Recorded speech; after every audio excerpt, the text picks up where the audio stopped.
Nas palavras de seu próprio amigo, Brian era uma pessoa má e capaz de quase tudo.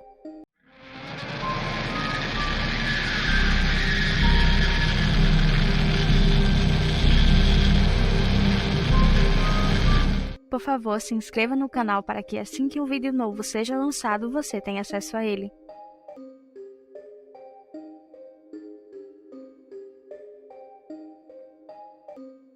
Esse cara que vocês estão vendo agora é Brian Walsh. Ele tinha 47 anos quando foi detido por ser acusado de tentar enganar investigações policiais sobre o desaparecimento de sua esposa. Porém, o que a polícia não esperava é que ele havia feito muito mais que isso. Inclusive, logo mais eu vou mostrar para vocês o histórico de pesquisa dele.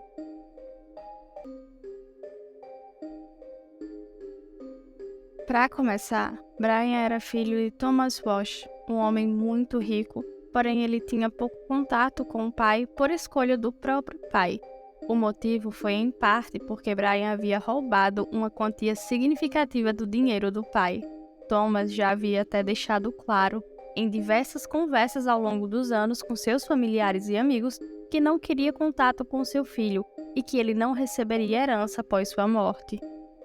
Quando Thomas morreu, ele já havia deixado um testamento especificando para quais pessoas sua herança iria. No testamento, de acordo com as palavras do próprio Thomas, ele deixou ao filho apenas seus melhores votos, mas nada mais da propriedade dele.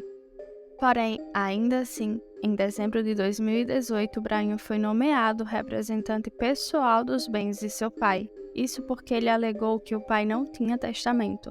Os familiares obviamente perceberam que tinha algo errado. Um primo dele, em uma declaração juramentada em 2019, escreveu que Brian não era o representante legítimo. Na verdade, Brian havia destruído o testamento, limpado a casa de seu pai e colocado a propriedade à venda. Apesar dos esforços dele, o testamento original sobreviveu por meio de fotos de celular tiradas por um amigo de Thomas, antes de Brian entrar na casa de seu pai após a sua morte. Esse amigo do pai dele tirou a foto do testamento com um celular, mas não disse a Brian. Brian, durante seu tempo como representante do espólio de seu pai, conseguiu se desfazer de muitos bens, incluindo pinturas de Dalí, tapetes orientais, cerâmica de arte asiática, um carro, dentre outras coisas. Ele também sacou mais de $100 mil das contas bancárias de seu pai e estava vendendo uma das propriedades do pai antes do primo dele ser nomeado como representante do espólio. Brian negou que sabia da existência do testamento, chegou até a alegar que era uma falsificação, pois seu pai estava em um momento delicado devido à sua condição médica e não teria sido capaz de escrever testamento nenhum. Ele também alegou que nos anos anteriores à morte de seu pai, os dois estavam se reconectando, especialmente depois do nascimento de seu filho em 2016. Vários familiares e amigos de Thomas prestaram depoimento e contestaram fortemente o relato apresentado por Brian. Inclusive, um amigo de Thomas relatou que uma vez, quando Brian procurou seu pai, Thomas teria dito a ele que, por ele ser seu próprio filho, sempre desejaria o melhor. Mas não queria ter contato com o filho, porque se fizesse isso, estaria deixando o caos voltar para a vida dele. Esse mesmo amigo também relatou que Thomas disse a ele que Brian havia sido um paciente de longo prazo de um hospital psiquiátrico porque ele havia sido diagnosticado como um sociopata e por isso não tinha esperanças que o filho mudasse.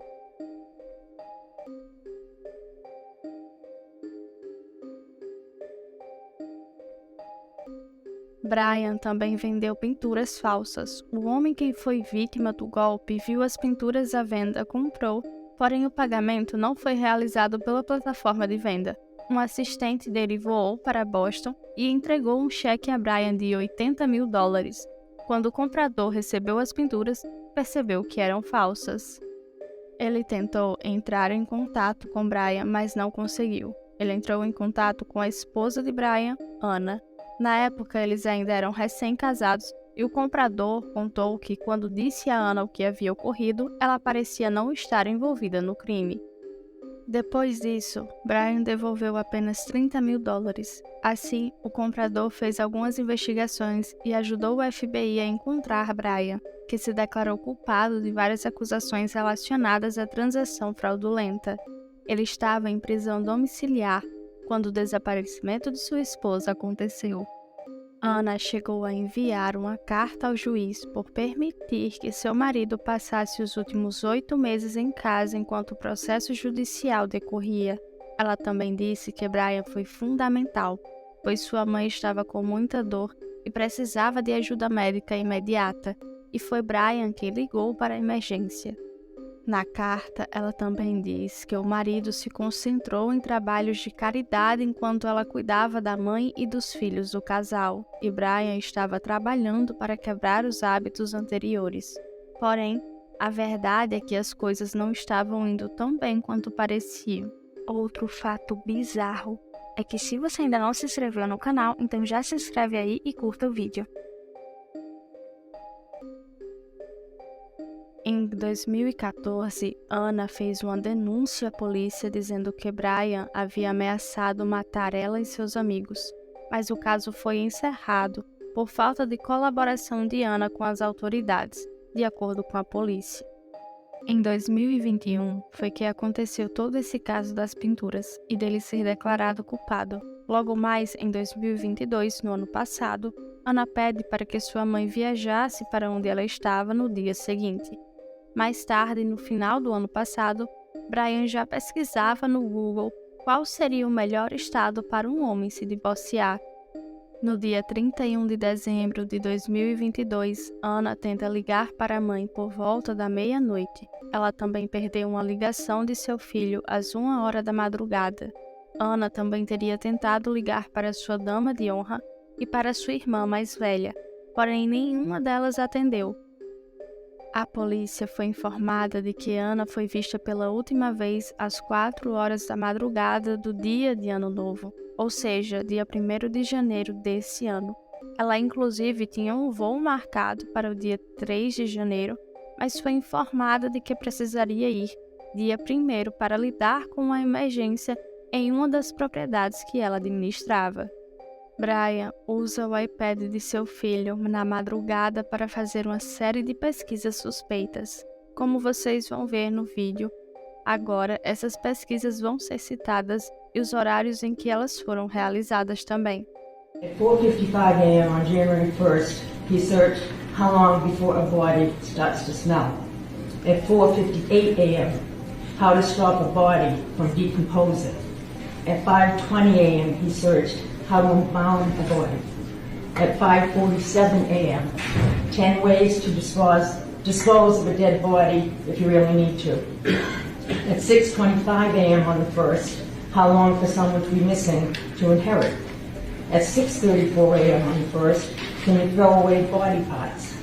At 9:29 a.m., what does formaldehyde do? At 9:34 a.m. on the 1st, how long does DNA last? At 9:59 a.m., can identification be made on partial remains? At 11:34 a.m., dismemberment and the best ways to dispose of a body. At 11:44, how to clean blood from wooden floor. At 11:56 on the 1st, luminol to detect blood. At 1:08, what happens when you put body parts in ammonia? At 1:21 p.m., is it better to throw crime scene clothes away or wash them? Mas isso não é tudo. No dia seguinte, ele pesquisou como desmembrar um corpo, se poderia ser acusado de assassinato sem corpo e como conseguir identificar um corpo com dentes quebrados. Nesse mesmo dia, ele comprou cerca de $450 em produtos de limpeza. No dia 3 de janeiro, Brian segue pesquisando coisas como o que acontece com o cabelo em um cadáver, qual é a taxa de decomposição de um corpo encontrado em um saco plástico em comparação com uma superfície na floresta, e o bicarbonato de sódio pode fazer um corpo cheirar bem. Nesse mesmo dia, ele saiu carregando sacos de lixo e, pelas filmagens, eles pareciam pesados pela forma como ele jogava na lixeira. Brian seguiu viajando para outros locais e descartando vários sacos de lixo em várias lixeiras. No dia 4 de janeiro, Ana foi dada como desaparecida. Nesse mesmo dia, Brian sai para comprar toalhas, tapetes de banho, rodos e uma lata de lixo. A polícia foi onde o casal morava apenas para uma verificação de bem-estar.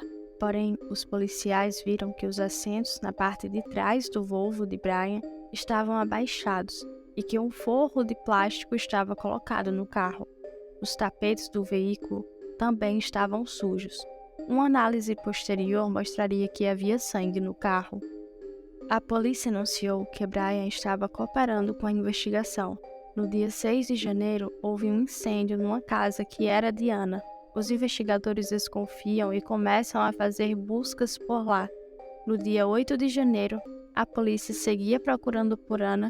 Por volta das 7 horas da noite, um investigador é visto examinando a lateral e o telhado da propriedade por cerca de 1 minuto. A polícia encontrou sangue e 2 facas. Assim, Brian foi preso por enganar uma investigação policial. As autoridades disseram que tinham motivos para acreditar que ele enganou os investigadores. Isso porque Brian havia mentido sobre os motivos de suas saídas.